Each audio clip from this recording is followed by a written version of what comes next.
생산과 소비 브로그 시작하겠습니다. 저번 시간에 김대중 경제론에 대해서 살펴보았죠.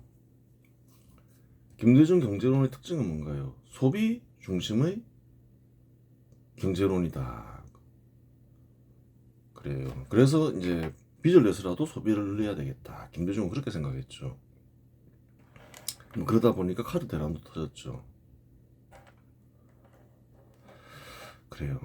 그러면 이 김대중의 이런 소비 중심의 생각은 어디에서 비롯된 것일까? 그걸 생각해 봐야 되는 거예요. 그냥 생기는 건 잘 없다는 거예요. 김대중만의 특징일까? 이 김대중의 소비 중심 생각은 우연일까? 그렇지 않다.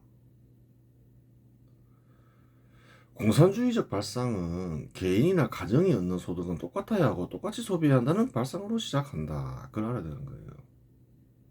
이러한 생각은 학술적인 용어로 경제적 평등 혹은 경제 민주화라고 불린다. 똑같이 소비해야 된다. 이 경제적 평등을 달성해야 한다. 거기서부터 공산주의 발상이 시작된다는 거예요. 우연이 아니라는 거예요. 김대중은 젊을 때 공산주의 견해를 접하고 공산주의 활동을 한 이력이 분명히 있는 거예요. 그리고 하는 정책을 보면 이거 거슬러 올라가 보니까 공산주의자들이 주장하던 바들이더라. 그걸 확인했죠. 역사를 공부해보면 알게 되는 거예요. 제대로 공부하면. 이런 거 잘 안 가르쳐 주잖아요. 역사 시간에. 필요 없는 것만 가르치잖아요. 경제민주화는 경제적 평등을 감추기 위해 사용된 용어에 불과하다. 상균주의자들이 경제적 평등도 얘기하고 당시에 경제민주화도 이렇게 얘기를 했던 거예요. 내용은 똑같은데 구체적 내용은. 그래요. 경제적 평등을 실현하고자 하니 생산은 공동소유, 공동생산을 자연히 주장하게 되는 것이다. 어떻게 하면 경제적 평등을 실현할 수 있을까? 각자 생산하고 각자 소비하면 자기가 생산한 거 자기가 가지려고 하지 똑같이 소비 안 하려 할 거 아니에요.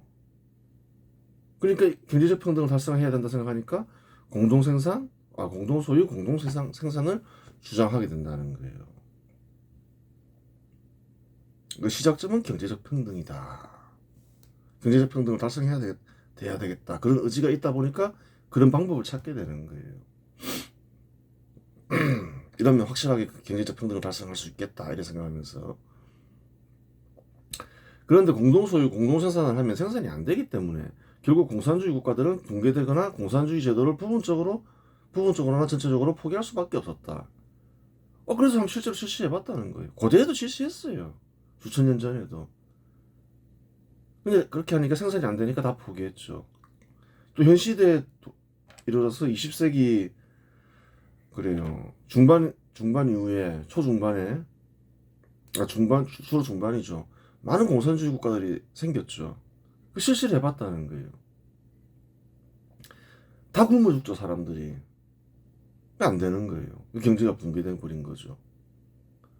즉, 김대중은 소비 중심의 발상은 공산주의적 발상으로 인해 생긴 것이지 우연히 생긴 것이 아니다. 그렇다는 거예요. 이 공산주의라는 거는 경제적 평등에서 시작해서 어떻게 하면 이 생산 시스템을 이용해서 경제적 평등을 달성할 수 있는가 그거를 연구하는 경제론이라는 거예요.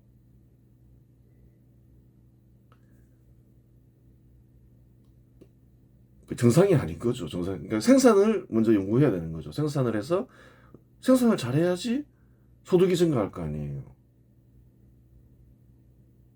그래요. 생산이 안 되면 안 되잖아요. 우선 일단은. 박정희 경제론은 뭔가요? 생산에서 시작한다는 거예요. 어떻게 하면 생산량을 늘리고 생산의 질을 향상시켜서 국가를 부유하게 하고 국민 개개인이 풍요로운 삶을 살게 할까. 그게 박정희 경제론이고 김대중 경제론은 그런 게 아니라는 거예요. 경제적 평등에서 시작한다는 거예요. 그러다 보니까 이제 어느 순간 짬뽕이 돼버린 거죠. 산업도 육성해야 될 것 같은데. 근데 이제 공산주의적 발상은 소비에서 시작한다는 거예요. 그러니까 이런 엉터리 경제론이 나온다는 거예요. 아, 소비를 증가시키면 되겠어, 이런 식으로. 우연이 아니었다. 그래요. 2002년 6월 한일 월드컵이 개최되었다. 또 중요한 사건이 있죠. 한번 볼 필요는 있죠. 뭐 북한 문제와도 연관이 되어 있으니까. 월드컵 때 서해 교전이 일어나잖아요. 막 얘기했잖아요. 아무리 잘하려고 해도 북한은 북한 스케줄대로 움직이는 나라지 그런 나라가 아니다. 그래요. 돈까지 주고 전략물자도 퍼주고 그래도 그런 게 없다. 자기 일정대로 움직인다. 쓸데없는 생각하지 마라. 그걸 괜히 얘기하는 게 아니라는 거예요. 이걸 스님은 쭉 지켜봤을 거 아니에요. 겪어봤으니까 아는 거죠. 경험을 통해서. 1988년 서울 올림픽을 통해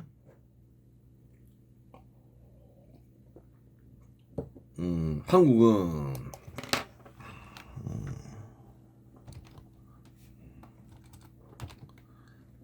한강의 기적을 널리 알렸다. 사실이죠. 그러면서 공산주의 국가들도 많이 붕괴됐죠.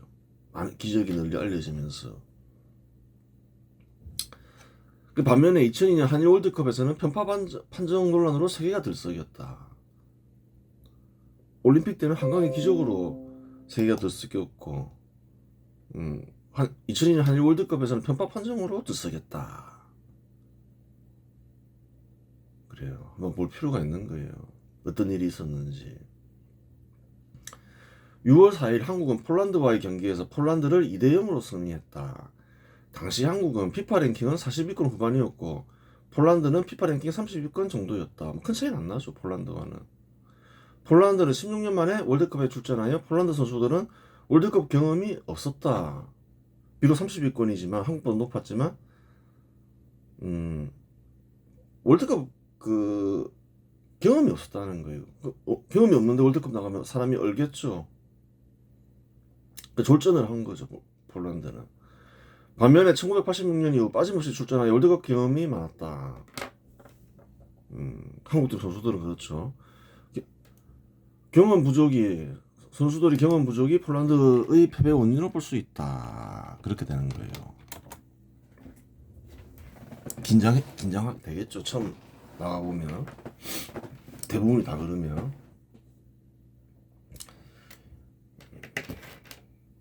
2차전은 6월 10일 부산에서 열렸는데 한국이 미국에게 1대1로 비겼다.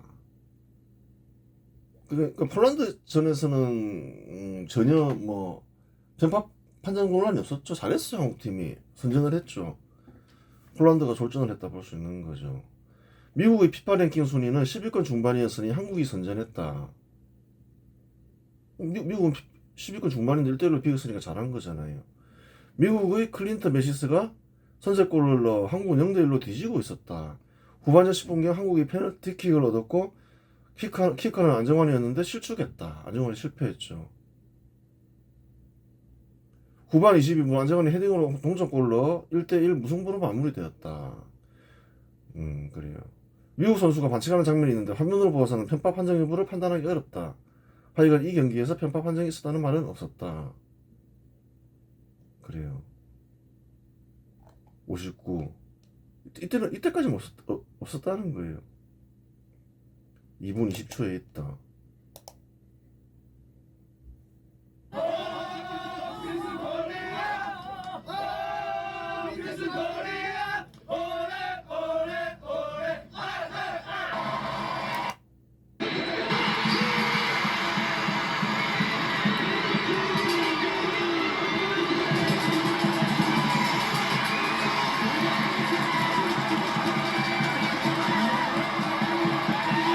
치료했다는 거죠.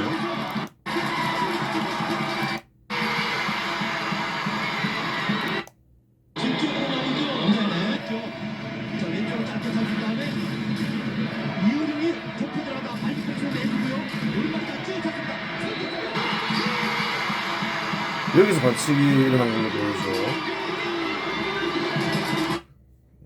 하여튼 뭐 그래요. 근데 이때는 논란이 없었다는 거예요. 3차전은 6월 14일 인천에서 열렸다. 비기면 1승 2무가 되어 승점을 따져보아야 하고 포르투갈이 이기면 한국은 16강전에 나갈 수 있었다. 아, 이게 아니고 그렇죠. 이제 미국전이었고 그 다음에 3차전은 6월 14일 인천에서 열렸다. 비기면 1승 2무가 되어 승점을 따져보아야 하고 포르투갈이 이기면 한국은 16강전에 나갈 수 있었다. 그래요. 한국은 포르투갈에게 1대 0으로 승리했다. 포르투갈의 피파 랭킹 순위는 5위권 정도였으니 한국은 거의 기적을 일으킨 셈이었다. 포르투갈은 당시 강호였죠. 세계 최강을 다투는 팀 중에 하나였는데 한국이 이겼다는 거예요. 경기 도중 포르투갈은 루이스 피구, 루이스 코스타 등 세계적인 스타들을 보유한 강호였다. 포르투갈 선수들은 반칙과 경고 누적으로 2명의 선수가 퇴장당해 수적 열세에 놓였다. 11대 9의 경기가 되었다는 거예요. 그럼 한국이 이길 가능성이 굉장히 크죠. 11명과 9명이 싸우니까 2명이 퇴장당했으니까. 전반 27분 박지성이 오른발 발리슛으로 결승골을 넣어 한국은 1대0으로 앞서갔다. 이후 한국은 끝까지 집중력을 유지하며 경기를 지켜냈고 결국 1대0 승리를 거두었다. 결과죠. 2명 퇴장을 두고서 지나치는 홈 어드밴티지라는 여론이 국제적으로 일어나기도 했다. 이때부터 이제 서서히 편파 판정 논란이 시작됐다는 거예요. 어떻게 2명이나 퇴장시키냐 결과만 보고. 하지만 반칙이 명백했던 것은 사실이기에 편파 판정 논란은 크게 일지 않았다. 이제 일어나기 시작했던 거죠. 이때. 근데 반칙이 사실 명백했다는 거예요. 이 조항핀토는 거친 백태클을 해서 퇴장당했고 베토는 반칙했는데 경고 누적으로 퇴장당했다. 한 명은 백태클을 해서 퇴장당했고 한 명은 경고를 한번 받았는데 알고 보니까 누적이 되어 있더라. 그래서 퇴장당했다는 거예요. 그럼 백태클을 봐야 되겠죠. 백태클은 어떤 동작인가? 거친 백태클을 하면 퇴장당할 가능성이 70에서 80%에 이른다.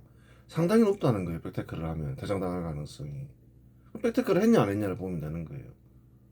한국도 이와 같은 일이 있었다. 한국도 겪었다는 거예요.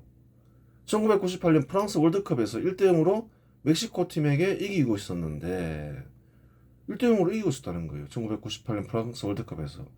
하석주가 전반 30분경 백태클을 하여 퇴장당했고 11대 10으로 싸우게 된 한국팀은 결국 3대 1로 패배했다. 이런 일이 있었다는 거예요. 1대0으로 이기고 있었는데 백태클 때문에 전반전에 당하면서 11대 10으로 싸웠다는 거예요. 그 결과 멕시코 팀이 또 그 당시 한국팀보다 강팀이었다는 거예요. 3대 1로 대패해버린 거죠. 백태클 하면 안 된다는 거예요. 멕시코는 홈팀이 아니었는데도 한국팀은 백태클 하는 바람에 전반전에 한 명 퇴장당했다는 거예요. 특히 홈팀과 상대할 때 거친 백태클을 하면 퇴장당할 가능성이 매우 크니 해서는 안 될 일인데 그런 것도 모르고 핀토는 거친 백태클을 한 것이다. 세계적인 선수가 할 일이 아닌 거죠. 경험도 많을 텐데 세계적인 선수인데 근데 거친 백태클 해버렸다는 거예요. 이 승리로 한국은 조 1위로 16강에 진출하며 월드컵 역사상 첫 토너먼트 진출을 확정지었다. 그래요. 결과만 보고 어떻게 이렇게 할 수 있냐 그렇게 얘기해서는 안 된다는 거예요. 장면을 정확하게 봐야 된다는 거예요. 한국도 그런 일이 있었다. 월드컵에서는 백태클은 퇴장감이다. 그럼 백태클이 있었냐 없었냐 그걸 봐야 된다. 4분 50초.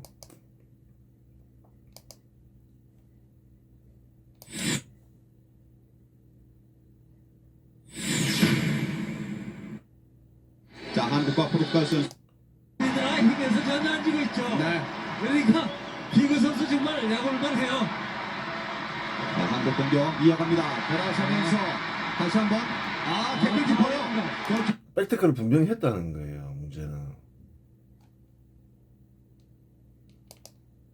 되지 않을까 하는 폴란드전 두 번째 골이죠. 바로 벤투가 왼쪽으로 이어졌습니다. 피고 송정국이 또 쫓아가고 있습니다. 송정국과 피고 송정국 놓치지 않습니다. 송정도 병을 보관했습니다.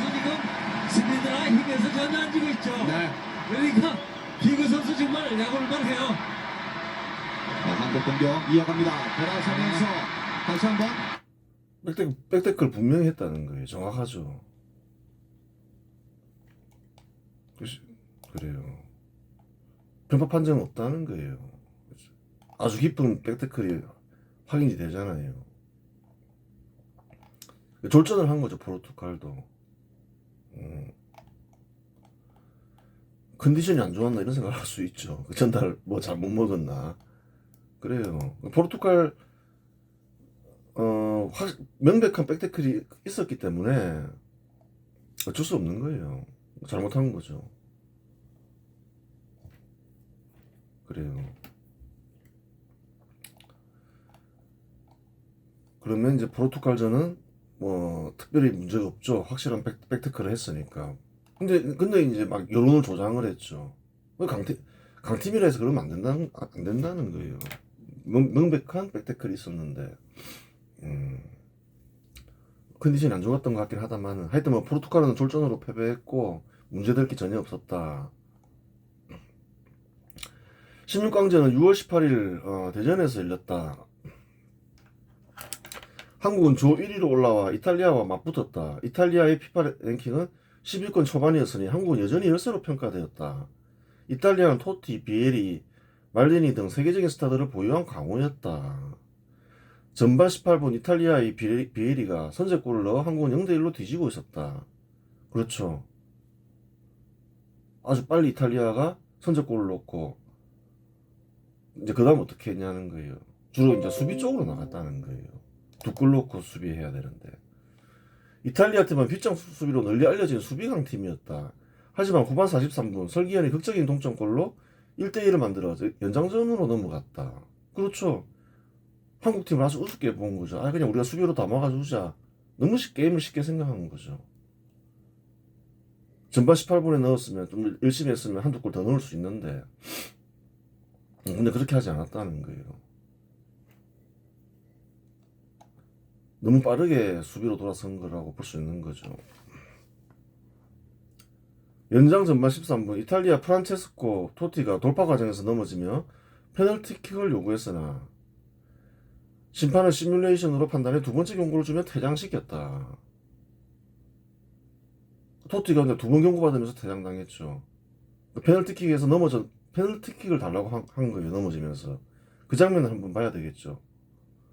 그리하여 11대10의 게임이 되었고 연장 후반 12분 한국의 안정환이 골든골을 성공시켜 유럽의 강호 이탈리아에 승리했다. 이탈리아 여론은 8강을 도둑맞았다는 표현까지 쓰며 심판 판정을 강하게 비난했다. 페널티 박스 안쪽에서 토티가 돌파해서 달려가고 수비가 옆에서 뛰고 있는데 토티가 갑자기 넘어졌다.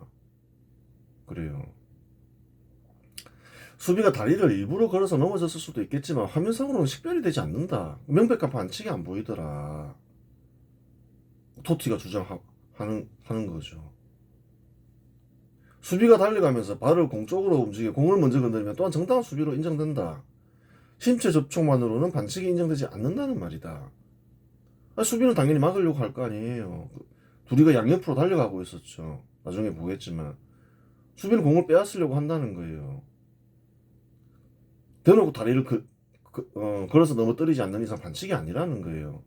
근데 한쪽은 돌파하려고 하고 한쪽은 막으려고 하는데 그 상황에서 토티가 넘어졌다는 거예요. 한국 수비가 반칙했다는 명백한 흔적이 보이지 않는다는 말이다. 물론 반칙이었을 가능성이 전혀 없는 것은 아니지만 화면상으로 식별이 되지 않을 정도이면 주심의 판정을 존중하는 것이 맞다. 식별이 안 된다는 거예요. 결론적으로 토티의 페널티킥 요구는 무리였고 이탈리아전에서 편파 판정이라고 말할 만한 일은 없었다는 거예요. 이탈리아의 피해는 간단하다. 당시 이탈리아 팀은 한국 팀보다 훨씬 강팀이었다. 수비에 대한 자신감으로 1점만 넣고 이기려 했던 것이 패인이다. 그렇죠. 전반전에 넣고 주로 이제 수비 위주로 가는 거죠. 당시 이탈리아 대표팀 감독 지오바니 트리파토니의 잘못된 게임 운영으로 이탈리아 팀은 한국 팀에 패배했다. 하여간 한국 팀은 이탈리아 팀에 승리하여 8강전에 나갔다. 한번 보자는 거예요. 정말 그렇게 도둑맞았다라고 얘기할 수 있을 정도의 장면이었는지 봐야 될 거 아니에요. 포르투갈전을 봤잖아요. 확실한 백태클이 있었잖아요. 근데 경고 누적으로 퇴장당했는데 어떤 일이 있었는지 보자는 거죠. Here's Totti, and the referee is coming to the wall jumping.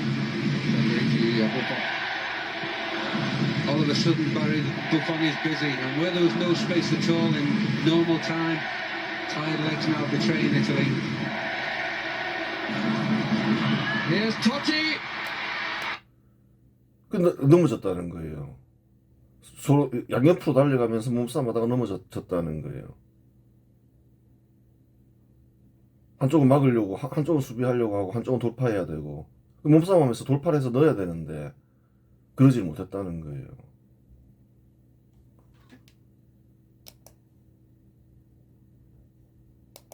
He anticipated the wall jumping. In normal time, tired legs now betraying Italy. Here's Totti, and 그래요. 알 수가 없. 수비 한쪽은 공 뺏으려고 하겠죠, 당연히. 옆으로 서로 달려가면서 한쪽은 돌파하려 하고 넘어졌다는 거예요. 식별이 되냐는 거예요. 당연히 한쪽은 공을 뺏으려고 하죠. 근데 이제 무리한 요구를 했죠. 프리킥, 페널티킥 달라고. 식별이 안 되는데 넘어지면서 경고를 받았는데 또 경고 누적이더라. 퇴장 당했다는 거예요. 도둑 맞았다라고까지 얘기할 수는 없다는 거예요. 구별이 되냐는 거예요. 명백한 반칙이었다는 게. 그래요. 아니 뭐 물론 이제 다리를 일부러 걸었을 수도 있는데 그렇게까지 안 보인다는 거예요. 그러니까 서로 이제 한 명은 수비하려고 하고 한 명은 돌파하려고 하고 서로 몸싸움을 하겠죠. 몸싸움이 허용되는 게임이 축구라는 거예요. 한쪽은 돌파하려고 하고 한쪽은 막으려고 하고 옆에서 무리한 요구를 했고 편파 판정이라고 얘기할 만한 일이 없었다는 거예요. 이탈리아전에서도 명백하게 보여야 될 거 아니에요. 반칙한 장면이 그런 게 없다는 거예요. 반칙이었을 수도 있겠지만 그것까지 알기는 어렵다는 거예요. 장면상으로. 이탈리아의 편파 판정 논란은 잘못된 것이다. 그럴 만한 일은 없었다. 이탈리아전에서도. 8강전 한번 보자는 거예요. 8강전은 6월 22일 한국 광주에서 열렸다. 스페인의 피파 랭킹은 5위권으로 한국은 여전히 열세로 평가되었다. 그렇죠.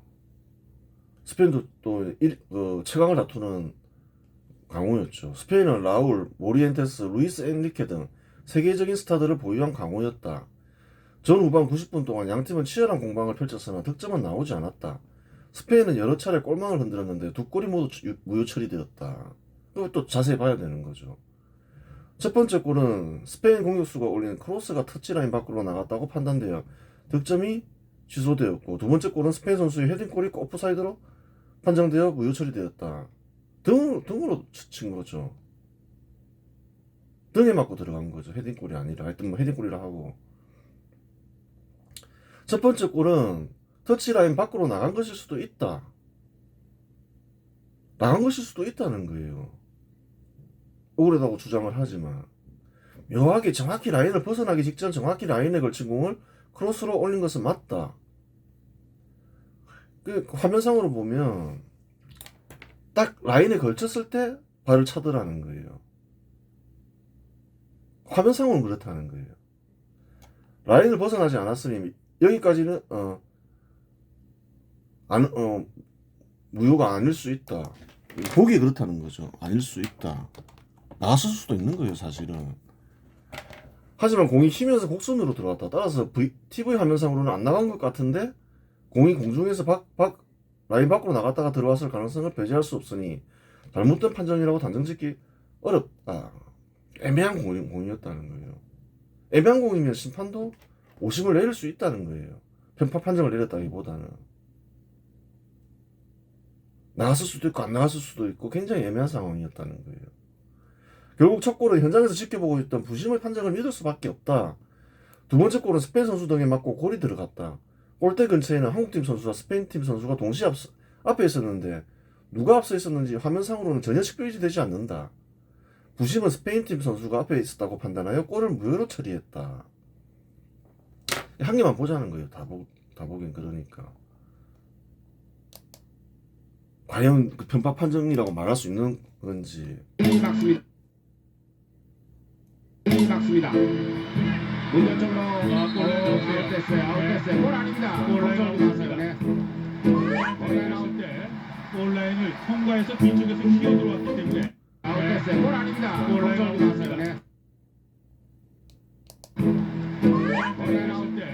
골라인을 통과해서 뒤쪽에서 기어 들어왔기 때문에 네.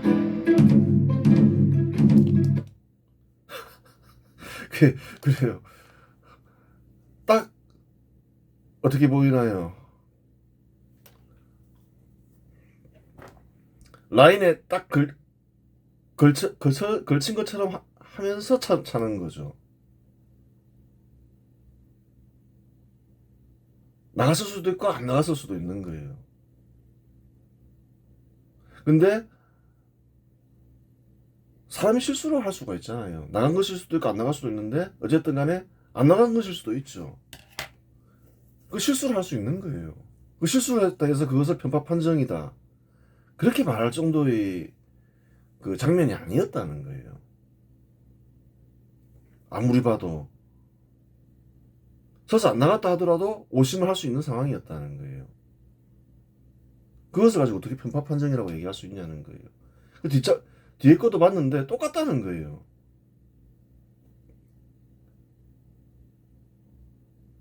등에 맞고 공이 들어갔는데 앞에 한국 선수가 있고 스페인 선수가 있었다는 거예요. 식별이 잘 안 된다는 거예요. 화면상으로는 누가 앞에 있었는지.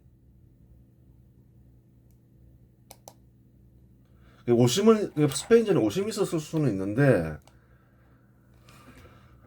편파 판정이라고 보기는 어렵다. 오심은 있었을 수 있다. 다 오심이라 보기도 어렵고 다 오심이 아닐 수도 있는데 있어도 한 골 정도다. 그런 상황이 아니다. 문전적으로 아웃됐어요. 골 아닙니다. 뭐라는 거예요? 선에 딱 이거를 쓰니는 볼 때는 좀 화면상으로 볼 때는 아닌 것 같기도 한데 들어간 것 같은 맞는 것 같기도 한데 워낙 선에 딱 걸친 상태에서 쳤다 보니까 알 수가 없다는 거예요. 사실이죠. 그래요.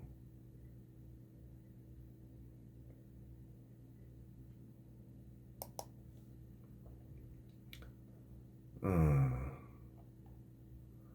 6월 25일 한국은 4강전에서 독일에게 1대0으로 패배했고 3, 4위전에서 터키에게 3대2로 패배해 4위로 마감했다.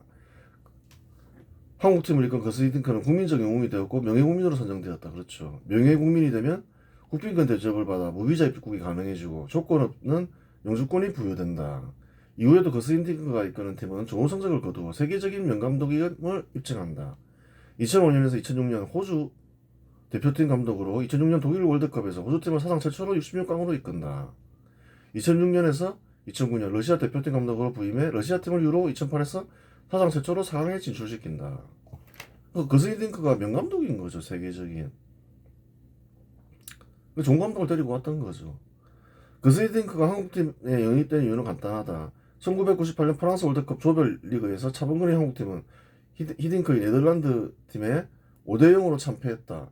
이후에도 한국팀 성적은 저조했는데 한국팀을 구제할 수 있는 인물은 한국팀을 참패시킨